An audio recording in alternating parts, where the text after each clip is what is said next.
On the losing side, Kawhi Leonard was asked about what the future holds for him as a Clipper, and he wasn't quite ready to give an answer.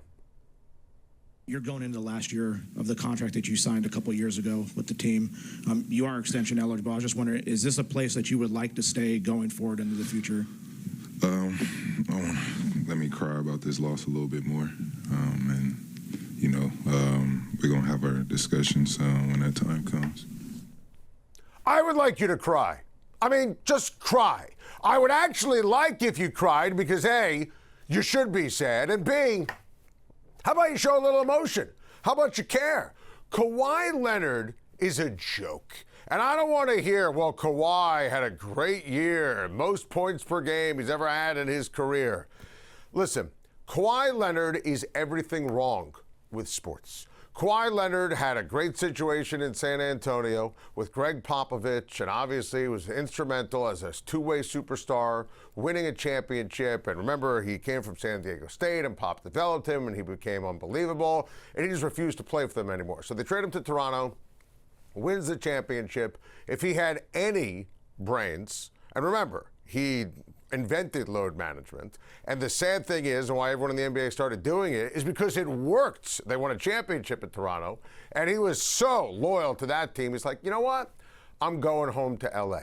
And that was all driven by his uncle Dennis, who wanted him back in SoCal. And he could have gone to the Lakers, but he didn't want to play with LeBron. And he goes to the Clippers and made them trade for Paul George as part of that deal. And they gave up all these first-round picks and someone by the name of Shai Gilgeous-Alexander. It'll go down in history as one of the worst trades in the history of professional sports. And it's all because the Clippers, who are a total waste of time and space, put all their eggs in Kawhi Leonard's basket. And he can't even commit to the franchise after the game. Let me stress, he's still under contract. Kawhi Leonard last 5 years. He missed the playoffs in the 2021-2022 season, then 3 straight years lost in the first round, and now, yesterday, by losing in the play-in, he doesn't make the playoffs. Oh, there's this. I mentioned the SGA Paul George deal, and Kawhi demanded that Paul George join him in Los Angeles with the Clippers. As a result, the Oklahoma City Thunder have the Clippers draft pick, which is a lottery pick, which, if you go back to last year, is the exact same position in terms of percentages, lottery balls, whatever you want to say, ping pong balls, that the Mavericks had.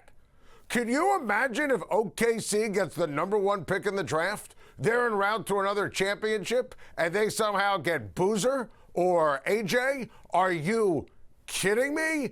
Kawhi Leonard is a joke. I mean, a complete and utter joke. I just don't respect him. I feel bad for Ty Lue, who's an unbelievable head coach. I feel bad for Jeff Van Gundy, who's all ball all the time. This organization deserves more. Then, of course, you have the Pablo Torre, investigation, Adam Silver, how they cheated and circumvented, allegedly, the salary cap with Aspiration, the fake company, now the fun company, the bankrupt company. Man, this is a disaster. And this is what happens when you get in bed with a ball player who just doesn't give a damn. I would love for Kawhi to cry. And he's, tipping the cap to Draymond Green after the game. I mean, can you imagine being a top 5 player in the NBA, top 10 player in the NBA, and it's all about want with Kawhi, and you can't get to the second round of the playoffs at all? Second round of the playoffs over the last 5 years. Amateur hour. Also right out of central casting for Kawhi Leonard.